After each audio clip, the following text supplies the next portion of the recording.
Hi everyone, welcome back to another video from Tech Basics. In this video, we are going to be learning how to download the correct Walmart application on your mobile device. Walmart is a multifunctional retail corporation that operates a chain of hypermarkets, discount department stores, and grocery stores. It is known for its low price and wide range of products, including groceries, clothing, electronic, household goods, and more.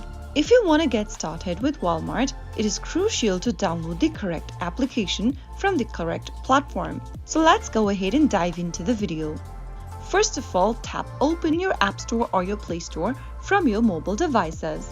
Now go to the search box at the top and type in Walmart. Once you find this application in the search result, tap on the Get button or the Install button to start downloading Walmart application on your mobile device. Wait for the application to download and install, and you can start using Walmart right from your mobile device just in few simple steps.